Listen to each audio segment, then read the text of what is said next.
오늘 골로새 2장 7절 본문으로 감사함을 넘치게 하라라는 제목으로 하나님의 말씀 나누겠습니다. 여러분, 우리가 감사해야 되는데 우리 일생에 우리가 살다 보면 불평을 더 자주 하는 것 같습니다. 불평하고 원망하는 그런 모습이 우리의 모습인데, 여러분, 그 불평의 원인은 두 가지로 압축해서 말씀드릴 수가 있습니다. 하나는 뭐냐면 교만입니다.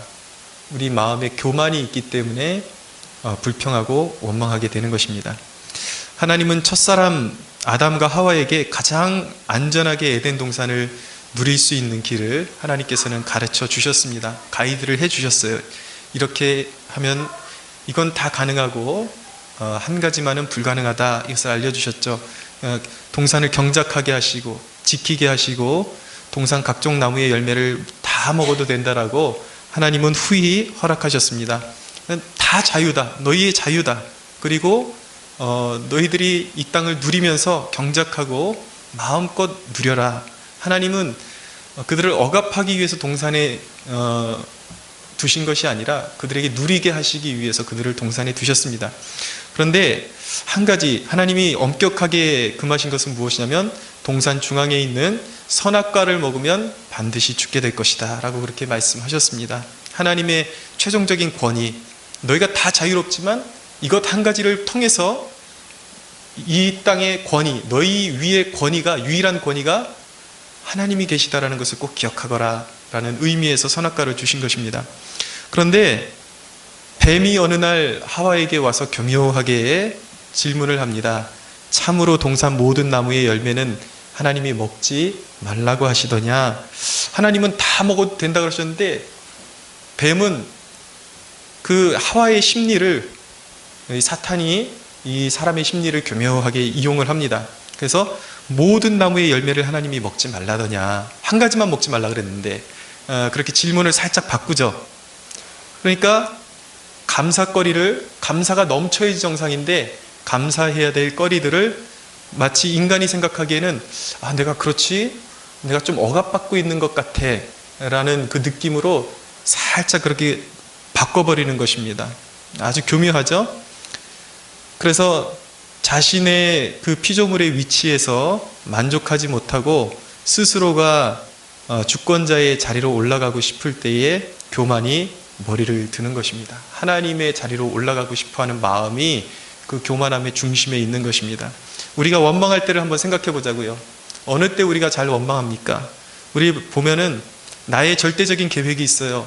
나의 요구가 있는데 그게 너무 절대적인 거예요. 난 정말 이걸 해내고야 말아야 되고 난 이거 갖고 싶어요.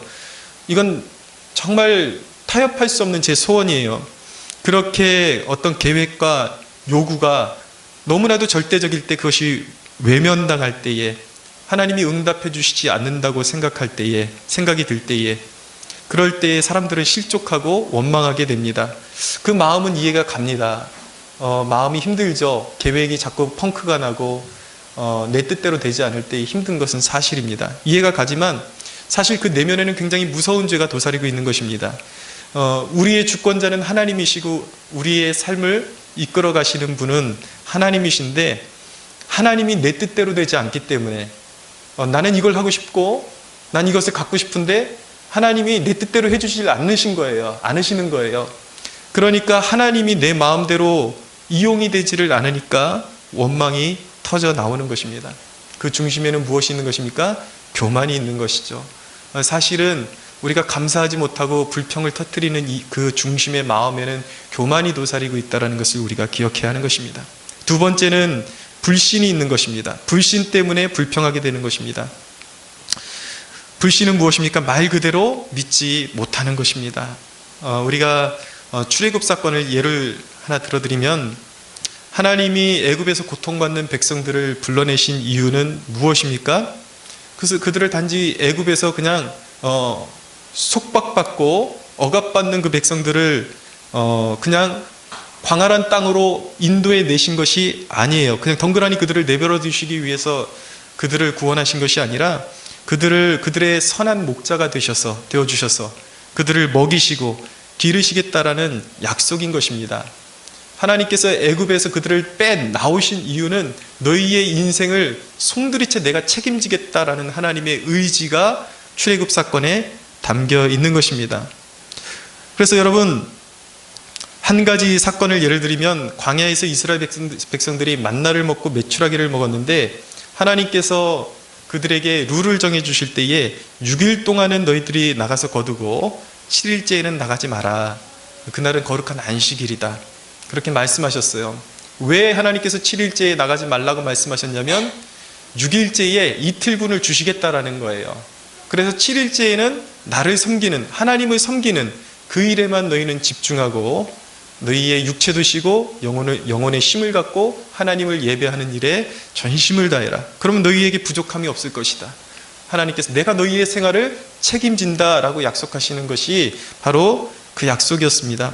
그럼에도 불구하고 이스라엘 진영에서 백성들의 몇몇은 하나님의 명령을 거역하고 7일째에 또 거두러 나갑니다. 하나님이 진노하시죠. 왜입니까? 여러분, 왜 하나님이 진노하십니까? 왜 그들이 왜 나가는 것이죠? 하나님이 그렇게 말씀하셨는데도 불구하고, 약속하셨음에도 불구하고 나가는 이유는 무엇인가? 이미 충분하다라는 것을 믿지 못하는 거예요. 6일째 하나님이 이미 넉넉하게 주셨고 이제 다음 주에 쓸 것은 하나님이 또 예비하고 계신데도 불구하고 이미 필요한 것을 공급받았음에도 불구하고 거기서 만족하지 못하고 자신에게 더 필요하다고 느끼는 것이죠. 그러니까 하나님의 말씀을 거역하고 또 만나를 거두러 나갔다가 결국은 그것이 축복이 되지 못하고 빈손으로 돌아오고 빈손으로 돌아올 뿐만 아니라 하나님의 진노를 사고 말았던 것입니다. 여러분, 우리가 신앙생활하면서 주일 성수를 온전히 하지 못하는 이유가 무엇입니까? 그 내막을 들여다보면 그것은 불신이 있는 것입니다. 하나님이 공급하시고 하나님이 돌보아 주신다라는 확신이 없기 때문에 하나님 안에서 만족하지 못하고 하나님이 이제껏 인도해 주셨다라는 그 감사가 없기 때문에 주일에도 안식하지 못하고 하나님을 예배하지 못하고 그리고 밖으로 떠돌게 되는 것입니다. 그것은 내막은 불신이에요. 그러니까 하나님을 신뢰해서 이 땅을 살겠다라는 것이 아니라 내 힘으로 살겠다라는 하나님의 손길의 거부인 것이죠. 결국 그 모든 것들은 복이 되지 못하는 것입니다. 여러분, 이스라엘 백성들을 보십시오. 그들은 목마르면 불평했습니다. 하나님이 어떤 계획을 가지고 계신지도 따져보지도 않고 믿어보지도 않고 인생에 어떤 난간이 오거나 배고프거나 고기가 먹고 싶거나 목마르면 그들은 불평부터 합니다. 왜입니까? 여러분, 대부분 어떤 위기가 인생에 오잖아요. 그러면 불평을 하게 되지 않습니까? 그럼 대부분 여러분들의 삶을 돌아보십시오. 정말 극복하지 못할 일이 터졌기 때문에 원망하는 것이 아니라 기다리지 못해서 원망한다는 것을 알게 될 것입니다. 하나님께서 우리가 시간을 지나놓고 보면 하나님께서 모든 삶 가운데 너무나도 치밀하게 역사해 오셨고 때마다 개입하셨고 모든 위기에서 건져주셨음에도 불구하고 그 하나님을 믿지 못하고 위기만 만나면 또 나타나셔서 나를 도우실 하나님을 신뢰하지 못하고 하나님이 어떤 계획을 가지고 계신지 신뢰하지 못하고 기다리지 못하기 때문에 아직까지 큰 일이 터진 것도 아닌데 마음속에서 자기 혼자 불안해하다가 하나님을 신뢰하지 못하고 결국 불평과 원망에 빠져버리고 마는 것입니다. 그런데 여러분, 하나님 앞에 하나님을 신뢰하지 못하고 하나님 앞에 불평하면서 얻는 것들이 결코 인간에게 축복이 되지 못한다는 것을 여러분들 꼭 기억하십시오. 시편 106편 13절에서 15절에 보면 그러나 그들은 그가 행하신 일을 곧 잊어버리며 그의 가르침을 기다리지 아니하고 광야에서 욕심을 크게 내며 사막에서 하나님을 시험하였도다. 그러므로 여호와께서는 그들이 요구하는 것을 그들에게 주셨을지라도 그들의 영혼은 쇠약하게 하셨도다 라고 말씀하고 있는 것입니다.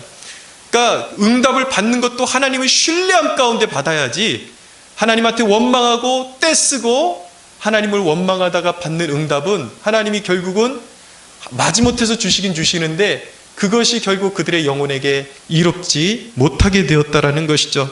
여러분, 응답이라고 다 좋은 것은 아닌 것입니다. 원망 중에 받는 것은 독약이 될 수도 있는 것입니다. 하나님 앞에 감사와 신뢰로 받는 것이 정말 우리에게 축복이 됨을 믿으시기 바랍니다. 불평과 원망은 하나님을 인정하지 않는 것이에요. 그것은 하나님의 통치를 거부하는 것입니다. 근데 여러분, 우리가 살아가면서 주의해야 되는 것은 사람들 가운데는 성격이 굉장히 쾌활해 보이고 평소에 보면 유머 감각이 참 넘쳐 보이는 사람들이 있습니다. 그럼 우리는 그들을 바라볼 때 그들은 마음이 긍정적일 것이라고 생각하죠. 전혀 그렇지 않을 경우가 참 많습니다. 겉으로 보이는 성격이 쾌활한 것과 그 마음의 심지가 긍정적인 것과는 전혀 별개인 것입니다. 하나님이 원하시는 것은 우리가 단지 겉으로만 쾌활한 사람이 되는 것이 아니라 우리의 마음으로부터 우러나오는 하나님을 향한 신뢰와 감사의 고백을 가지고 있기를 원하시는 것입니다. 여러분, 진정한 인생의 축복의 시작은 우리의 마음 깊은 곳으로부터 하나님을 신뢰하는 것으로 시작됨을 잊지 마시기 바랍니다. 그러면 여러분, 왜 우리가 불평과 원망이 아닌 감사 생활을 해야 하는 것입니까? 여러분, 그리스도인에게 있어서 범사의 감사함은 하나님을 인정하는 것이기 때문에 중요한 것입니다. 감사는 하나님을 인정하는 거예요. 여러분, 우리가 살면서 어느 때 흐뭇하던가요? 자녀를 키워보신 분들, 손주를 키워보신 분들, 어느 때 흐뭇합니까? 내 존재가 인정받을 때 흐뭇하잖아요. 내 존재가 인정받으면 자식에게 뭐 하나라도 더 해주고 싶은 것이 부모의 마음인 것입니다. 마찬가지에 하나님도 우리가 감사할 때에 흐뭇해 하시고 우리를 돌보시고 우리를 아낌없이 더욱 돌보신다라는 것을 잊지 말아야 하는 것입니다. 감사하면 두 가지 은혜가 우리에게 임합니다. 첫째는 말 그대로 우리가 감사를 넘치도록 하나님 앞에 하면은 은혜의 문이 활짝 열리게 되는 것입니다. 우리가 잘 알고 있듯이 바울과 실라가 빌립보 감옥에 갇혔습니다. 그들은 매맞고 정말 처량한 신세가 되었습니다. 손발에 착고에 차이고 그들은 쇠사슬에 매인 죄인의 신분이 되었습니다. 그런 어려운 상황 가운데 그들이 원망하지 않고 위축되지 않고 하나님을 찬양하고 그들이 기도했을 때에 옥터가 진동하고 그들의 결박이 풀어지고 그 문이 열리는 놀라운 역사가 일어나게 된 것입니다. 사랑하는 여러분, 영적으로 묶여 있을 때 가장 빨리 회복되는 길이 무엇인지 아십니까? 우리의 마음에 어둠이 와요. 자꾸 묶여요. 두려움이 와요. 부정적인 생각이 자꾸 깃들어요. 그렇지 않은 사람이 한 사람도 없습니다. 우리 자연 그대로의 우리의 모습은요, 가만히 놔두면 늘 불평이 나오게 돼 있고 감사를 잃어버리고 두려움에 붙잡히게 되어 있는 것입니다. 그건 당연한 거예요. 그러나 여러분, 그렇지만 우리에게는 회복의 길이 있습니다. 그 상태에서 영적으로 묶임을 풀어버리는 가장 빠른 길, 회복의 길은 무엇이냐면 바로 회개하고 감사하는 것입니다. 할렐루야! 우리가 그런 묶임 가운데에 감사하고 회개할 때에 하나님의 임재가 회복되는 것입니다.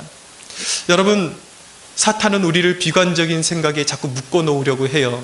우리가 은혜가 회복되어지는데 어려움을 겪는 한 가지 상황이 무엇이냐면 평상시에 살아갈 때 마음에 어려움이 오고 그럴 때 자꾸 하나님을 원망하게 되죠. 그리고 비관적인 생각을 갖게 됩니다. 그러면 영적으로 어떤 상태에 이르게 되냐면 내가 이렇게 추하고 더러운데 그리고 하나님을 신뢰하지 못하는데 내가 이 상태에서 어떻게 무슨 낯으로 하나님께 또 은혜를 구할까? 그런 죄책감에 사로잡힐 때가 참 어렵습니다. 마음이. 어떻게 은혜를 회복해야 될까? 그러나 여러분, 염려하지 마십시오.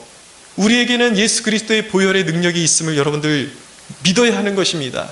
보혈의 공로를 의지해서 여러분들이 내가 지금 잘못 가고 있구나, 내가 묶여 있구나, 내가 죄책감이 있지만 하나님 앞에 낯을 들 면목이 없지만 내가 잘못 가고 있다는 것을 깨닫는 그 순간에 여러분 포기하지 마시고 바로 그때 주 예수 그리스도의 보혈의 능력을 의지해서 생각과 말을 감사로 전환하면 은혜의 문이 활짝 열리는 것입니다. 할렐루야.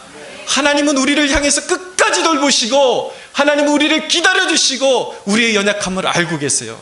그렇기 때문에 우리가 연약하고 때로 넘어진다 할지라도 언제든지 마음을 그 순간 전환해서 그 보혈의 능력 의지해서 아버지의 긍휼의 그 보좌 앞으로 나오는 자녀들을 외면하지 않으시고 언제든지 회복시켜 주시고 돌봐주시는 분이 긍휼의 아버지시요 우리가 믿는 하나님이신 것입니다. 여러분, 헌신을 자꾸 하고 여러분, 어려운 상황 가운데서도 자꾸 헌신하는 그 습관을 들여야, 감사하는 습관을 들여야 하나님의 공급의 은혜가 끊어지지 않는 것입니다. 왜냐하면 하나님이 그 마음을 받으시기 때문이에요. 지난주에 친구 목사님, 동료 목사님 교회 집회에 제가 말씀을 전하러 갔다가 이제 집회를 마치고 나서 잠깐 다과를 나누면서 대화 내용 중에 서로 추수감사 준비가 어떻게 돼가고 있나 그렇게 대화를 하게 되었습니다. 그래서 저희가 물어봤어요. 여기 이 교회도 이 추수감사절에 하나님 앞에 올려드릴 헌물을 성도들이 다 가지고 옵니까? 물어봤더니 아니라는 거예요. 그냥 교회에서 알아서 한다라는 것입니다. 이유는 있어요. 왜냐하면 성도들이 부담스러워하고 그리고 경제적으로 어려운 성도들이 있기 때문에 배려를 해주기 위해서 그냥 교회에서 알아서 해준다라는 것이죠. 그런데 여러분, 제가 정말 진리의 말씀을 힘입어 여러분들에게 정말 가르쳐드리고 싶은 것, 강조하고 싶은 것은 무엇이냐면 어려울수록 하나님을 섬기는 법을 배워야 하는 것입니다. 하나님을 섬기는 법을 모르면 계속 어려움 속에 갇혀 있을 수밖에 없어요. 제가 지어대는 말이 아니라 저희들보다, 우리 교회보다 몇 배, 몇십 배 성도들이 많은 교회인데도 불구하고 성도들이 하나님을 애써서 섬길 줄 모르는 교회들의 특징이 무엇인지 아십니까? 교회가 가난해요. 성도들이 가난해요. 이상하게 인원이 많은데도 불구하고 쪼들려요. 힘이 없어요, 교회에. 여러분, 왜 그런지 아십니까? 감사를 가르치지 않기 때문입니다. 교회가 여러분들에게 무엇을 착취하기 위해서 헌신을 여러분들에게 가르쳐 드리는 것이 아닙니다. 여러분들의 영혼에, 여러분들이 하나님을 힘써 섬기는 것이 여러분들의 영혼에 유익하고 여러분들의 삶을 돌보시는, 하나님의 돌보심을 받는 데 있어서 여러분들에게 너무나도 유익한 일이기 때문에 교회는 마땅히 성도에게 섬김을 가르쳐야 하는 것입니다. 여러분, 생각해 보세요. 성도들이 1년에 한 번 하나님이 주신 은혜에 감사하자고 그렇게 마음을 모으기로 한 날이 추수감사 주일인데, 이것도 다 그냥 교회에서 알아서 그냥 작은 교회에서는 성도들은 참여도 안 하고 목사하고 사모하고 알아서 다 해버려요. 여러분, 그 감사가 진정한 감사이겠습니까? 내가 헌신하지 않고 내 물질이 들어가지 않고 내가 거기에 참여하지 않는데 그것을 통해서 어찌 하나님께서 영광 받으실 수가 있겠습니까? 생각을 해보십시오. 여러분들 어떤 사람이 얄밉던가요? 자기 거 챙길 줄만 알고 받은 은혜에 보답할 줄 모르는 사람들을 보면 참 얄밉습니다. 물론 하나님은 모든 죄인들을 위해서 긍휼히 여기시지만 하나님께서 그렇게 돌보시기를 원하시고 참 좋은 계획들을 가지고 계심에도 불구하고 하나님께 작은 것 하나도 드리는 것도 아까워하고 아껴요. 그러면 여러분, 그것이 그 영혼에게 진정한 축복이 될 리가 있겠습니까? 사랑하는 여러분, 믿으십시오. 뭐든지 하나님 앞에 정성껏 준비하고 참여하고 일찍 와서 직접 챙기고, 여러분 오셔서 직접 챙기고, 이런 것들이 진정한 축복임을 믿으시기 바랍니다. 섬김이 축복이에요. 감사를 넘치도록 할 수가 있어야 하는 것입니다. 우리가 감사할 때에 우리의 묶여있던 것들이 풀어지고 하나님의 은혜의 문이 열린다는 것을 꼭 기억하십시오. 두 번째, 감사하면 영적 싸움에서 승리하게 됩니다. 사탄의 전략은 항상 우리의 감정을 목표로 합니다. 우리의 감정을 묶어두죠. 그래서 불평하게 만들고, 불평하게 되면 어떻게 됩니까? 은혜가 차단되게 됩니다. 그래서 사탄은 어떻게 해서든 성도들의 삶을 망가뜨리고 하나님과의 단절시키려고 해요. 그래서 영적으로 피폐하고 메마르게 만드는 것이 사탄의 전략인 것입니다. 그러나 여러분, 우리가 하나님을 향해서 감사할 때에 그런 영적인 감정의 묶임이 풀어지게 되는 것입니다. 여러분들, 감정이 결박당할 때 하나님을 높이고 찬양하고 감사하십시오. 할렐루야. 여러분, 결박이 풀어지잖아요. 사탄이 누르고 압박하는 결박이 풀어지면 어떤 현상이 벌어지는지 아십니까? 안색이 확 달라집니다. 아주 실제적인 거예요. 저는 그런 경험을 참 많이 합니다. 묶여있는 그 존재들을 보잖아요. 얼굴들을 보잖아요. 그러면 집회 같은 데 가도요, 그 회중의 영적인 상태가 예배 전에 이렇게 묶여있는 모습들이 보일 때가 있어요. 얼굴에 생기가 없어요. 어두워요. 그리고 뭔가 상처받은 것들이 마음에 가득해가지고 한 대만 톡 건들면 그냥 농담 한마디만 던져도 그냥 신경질을 팍 낼 것 같고 뭔가 깨질 것 같은 그런 위태위태한 얼굴들이 보여요. 그런데 여러분, 예배를 잘 드리고 하나님 앞에 은혜 받잖아요. 그럼 어떻게 되는지 아십니까? 그럼 마음의 불만이 사라지고 얼굴색이 확 달라집니다. 정말 그런 것을 경험하게 됩니다. 이 묶임이 풀어지는 거예요. 은혜가 임할 때 묶임이 풀어지면 얼굴의 안색이 달라지는 거예요. 제가 경험해 보니까 심지어는 장례식장에도 장례식장 분위기까지 은혜 받으면 밝아진다는 것을 제가 경험하게 됐습니다. 진짜 말 그대로 초상집이죠. 하나님의 말씀이 그들의 심령에 들어갈 때 얼굴이 그렇게 밝을 수가 없어요. 하늘의 평강, 묶임이 풀어지는 것입니다. 모든 어두움과 저주가 떠나가는 것입니다. 할렐루야. 여러분, 귀신의 집은 공동묘지가 아니라 원망하는 자의 마음이라는 것을 기억하시기 바랍니다. 원망하면 그 마음의 귀신이 짓누르고 어둡게 하고 하나님의 은혜를 막아버리고 차단하고 영적으로 말라 죽게 만드는 것입니다.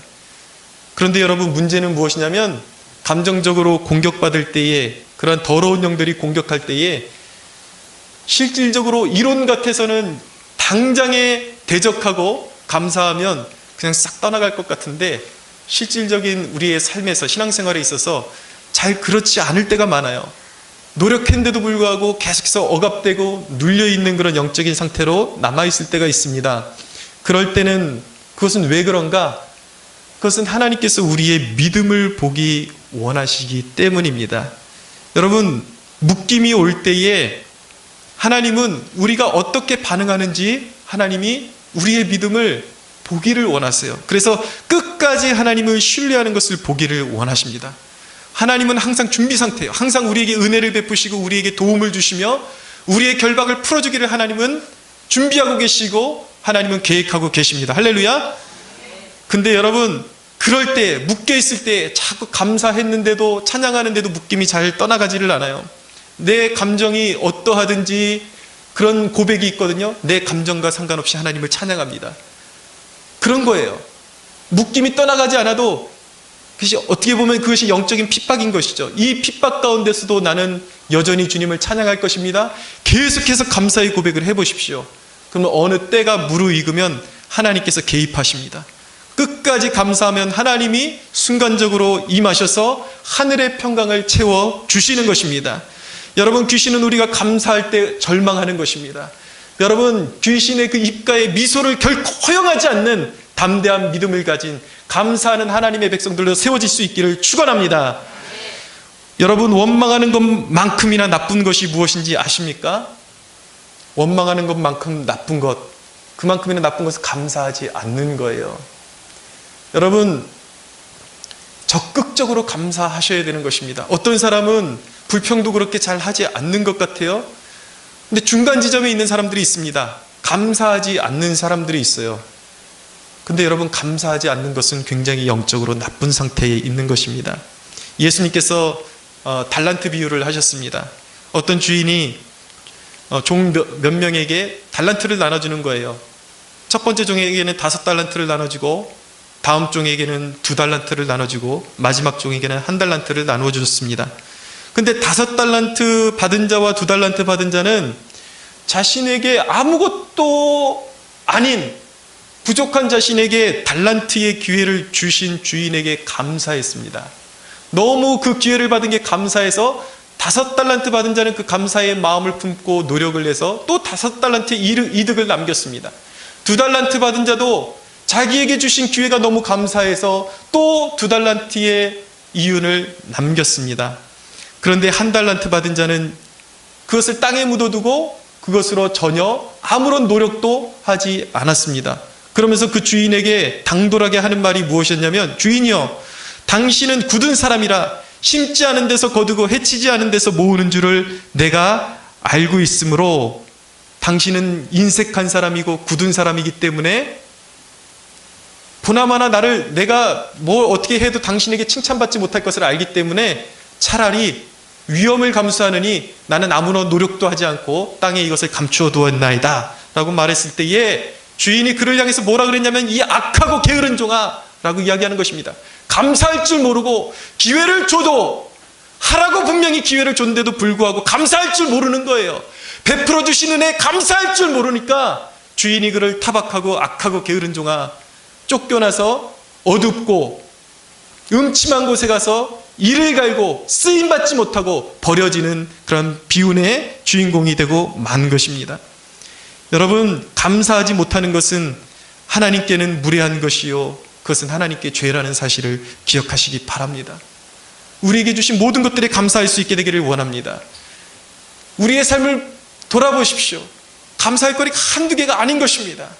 뭐든지 우리가 먹고 누리며 작은 것이라도 하나님께서 주신 것임을 기억하면서 감사할 수 있어야 하는 것입니다. 해로 낮을 주관하게 하신 이에게 감사하라. 그 인자하심이 영원함이로다. 달과 별들로 밤을 주관하게 하신 이에게 감사하라. 그 인자하심이 영원함이로다. 할렐루야. 여러분, 낮을 주시고 쉴 수 있는 밤을 주신 하나님께 감사하십시오. 우리를 비천한 가운데서도 기억해 주신 이에게 감사하라. 그 인자하심이 영원함이로다. 우리를 우리의 대적에게서 건지신 이에게 감사하라. 그 인자하심이 영원함이로다. 모든 사람의 위협과 모든 자동차 사고의 위협과 모든 불의한 세상 가운데서 이제까지 인도해 주신 하나님께 감사하십시오. 먹을 거리를 주신 하나님께 감사하십시오. 모든 육체에 먹을 것을 주신 이에게 감사하라. 그 인자하심이 영원함이로다. 하늘의 하나님께 감사하라. 그 인자하심이 영원함이로다. 할렐루야. 네. 여러분, 우리가 누리는 모든 것이 은혜인 것입니다. 모든 것에 감사하십시오. 우리가 하나님께 감사하면 영적인 묶임에서 풀어지고 자유케 되는 축복을 누리게 되는 것입니다. 그런데 여러분, 우리가 감사해야 되는데 감사의 삶이 잘 되지를 않아요. 어떻게 해야 될까요? 어떻게 하면 우리가 그 감사의 삶을 누릴 수 있을까요? 여러분, 첫째로 완전한 만족의 상태에 거하십시오. 잘 들으십시오. 우리가 어떻게 하면 가난하고 고통받고 고난받는 우리의 상황이 어찌하든 간에 우리가 요동치 않고 하나님 앞에 넘치는 감사로 영광을 돌릴 수가 있는가? 우리의 영혼의 상태가 완전한 만족의 상태에 거할 수 있어야 하는 것입니다. 잘 들어주십시오. 사도 바울은 에베소 교인들을 위해서 그는 하나님 앞에 기도했습니다. 어떤 기도를 올려드렸냐면 단순히 어떤 물질의 축복이나 이런 것들을 위해서 사도 바울이 기도한 것이 아니라 에베소에 있는 말씀 읽어드립니다. 에베소 2장 1절에서 16절에 있는 말씀, 1장 16절부터 한번 읽어드리겠습니다. 1장 16절에서 19절입니다. 내가 기도할 때 기억하며 너희로 말미암아 감사하기를 그치지 아니하고 우리 주 예수 그리스도의 하나님 영광의 아버지께서 지혜와 계시의 영을 너희에게 주사 하나님을 알게 하시고 너희 마음의 눈을 밝히사 그의 부르심의 소망이 무엇이며 성도 안에서 그 기업의 영광의 풍성함이 무엇이며 그의 힘의 위력으로 역사하심을 따라 믿는 우리에게 베푸신 능력의 지극히 크심이 어떠한 것을 너희로 알게 하시기를 구하노라 하고 말씀합니다. 너희 믿는 성도들이여, 너희가 가지고 있는 은혜, 이미 받은 은혜가 얼마나 큰지 깨닫기를 원한다. 십자가에 나타난 하나님의 사랑이 너희에게 얼마나 부족함이 없고 완전한 만족함의 상태로 너희들에게 주어진 것인지 너희가 영적으로 깨닫기를 원한다라고 그렇게 사도 바울이 에베소 교인들을 위해서 기도하는 대목인 것입니다. 사랑하는 여러분, 주님을 영접한 자는 환경이 어떻든 간에 가장 부요하신 분이 우리의 삶에 오신 것입니다. 믿으십시오. 이 땅을 지으신 창조주가 우리 안에 오셨습니다. 깨어진 우리의 영혼이 완전한 형태로 복원되었습니다. 그것이 구원받은 자의 영혼의 상태예요. 그분의 영원한 생명을 누리는 상태가 되었습니다. 세상적인 눈으로 보기에는 우리가 비참한 자이고 가난한 자일지 모르겠지만 모든 하나님 없는 부요한 자들과 권세자들이 다 멸망하고 사라질 때 우리는 영원히 살아서 숨쉬게 될 것입니다. 할렐루야. 그것이 십자가의 은혜예요. 여러분, 그리스도의 안에서 우러나오는 생수는 우리가 원할 때마다 계속해서 예수 그리스도 안에서 흘러나올 것입니다. 그분의 은혜는 부족함이 없습니다. 그분은 생수의 근원이십니다. 할렐루야. 왜 우리가 목마른지 아십니까? 예수님이 약속하셨음에도 불구하고 그분을 추구하지 않기 때문이에요. 그러나 우리에게 받을 은혜는 보장되어 있습니다. 늘 예수님을 찾고 예수님의 임재를 구하면 그분으로 말미암아 영원토록 다함이 없는 목마르지 않는 생수를 공급받게 될 것입니다. 예수 그리스도 안에 있는 은혜는 부족함이 없는 것입니다. 결핍이 없는 것입니다. 그러므로 눈을 뜨십시오, 여러분. 우리는 세상적으로 눈으로 볼 때 가난한 자일지 모르겠지만 영적으로 볼 땐 이미 부요한 자인 것입니다. 만족한 상태에 있는 사람들인 것입니다. 할렐루야.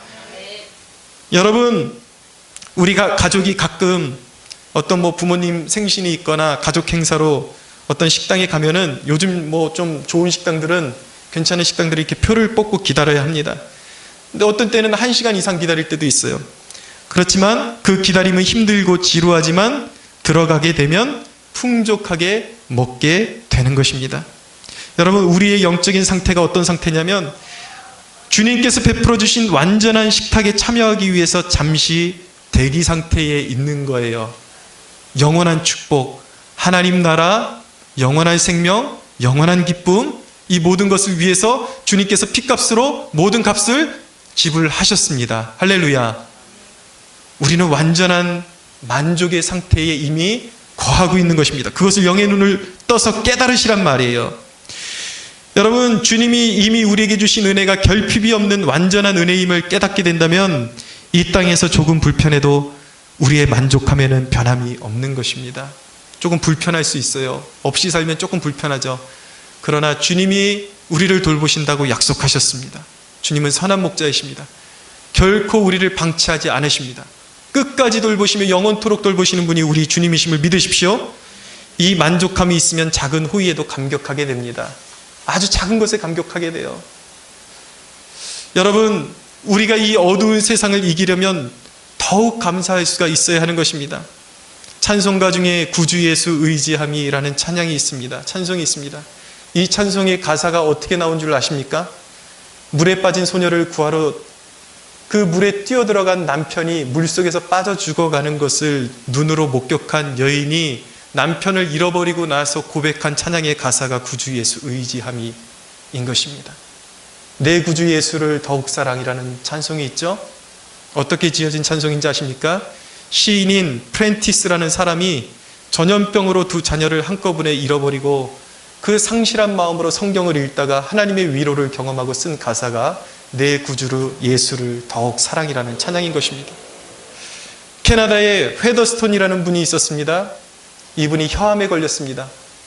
혀암에 걸려서 혀를 제거해야 되는 수술을 받게 되었습니다. 의사가 이 마지막으로 당신이 이 세상에서 마지막으로 말할 수 있는 이 기회에 하고 싶은 말이 있냐고 그렇게 물어봤더니 그가 잠시 묵상한 후에 그렇게 고백했습니다.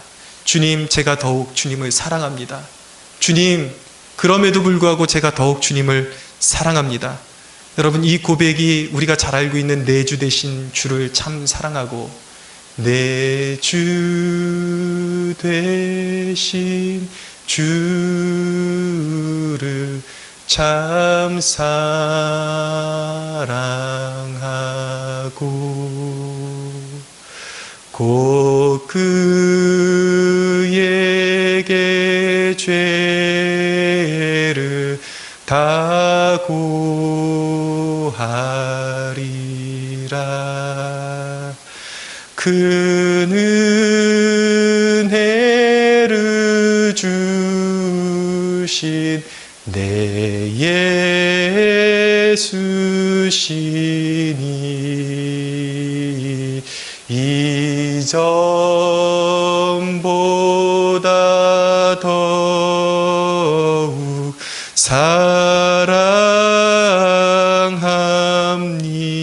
사랑합니다. 여러분, 마지막으로 말할 수 있었던 그 사람이 찬양한 고백의 내용인 것입니다. 여러분, 오늘날 이런 영성을 어디서 찾아볼 수가 있습니까?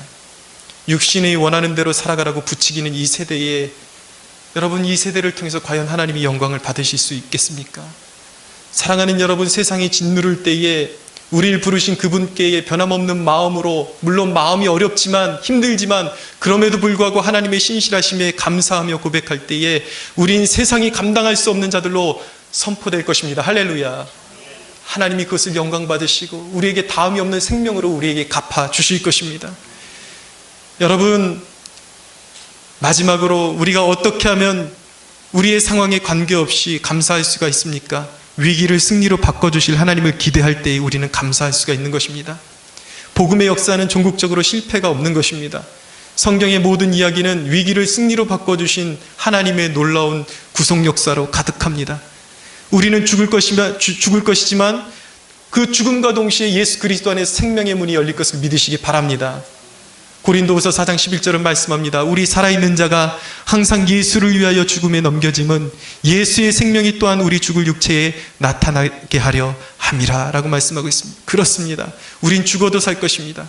우리 주님은 부활의 주님이십니다. 할렐루야. 믿는 자는 부활에 참여하게 될 것입니다. 우리의 상황이 지륵같이 어둡고 절망 가운데 있다 할지라도 믿는 자는 결코 멸망하지 않습니다. 하나님은 부활의 영광으로 우리에게 항상 인도하시고 승리의 삶을 우리에게 주실 줄로 믿으시기 바랍니다.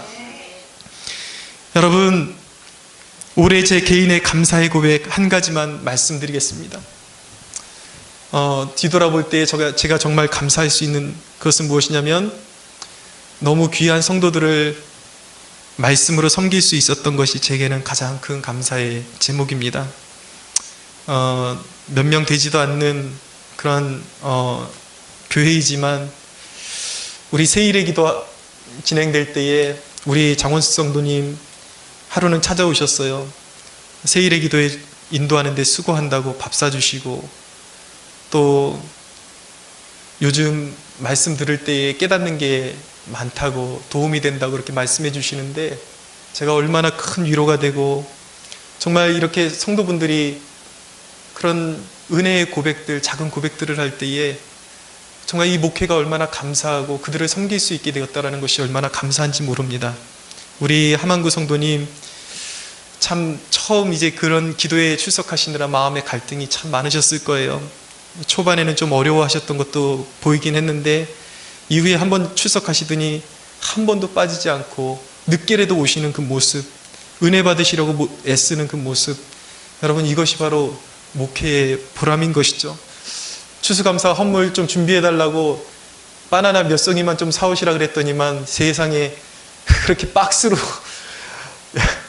바나나를 박스로 사오시고 또 이렇게 파인애플도 박스로 사오실 줄은 진짜 생각도 못했습니다. 이런 헌신하는 성도들, 말씀을 선포하면 그대로 살아가려고 애쓰고 몸부림치는 성도들하고 함께 신앙생활하니 제가 어찌 감사하지 않을 수가 있겠습니까? 할렐루야.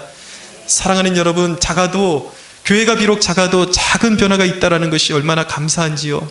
여러분, 우리가 서로가 있음으로 인해서 서로 감사할 수 있게 되기를 바랍니다. 우리의 삶 가운데 감사의 삶이 더욱더 풍성해져서 이제는 우리가 만날 때마다 그런 대화 속에서 감사와 은혜의 간증들이 더욱 넘쳐나는 우리 캠퍼스 성막교회가 되기를 주 예수의 이름으로 소원합니다. 우리 하나님께 영광의 박수 올려드리겠습니다.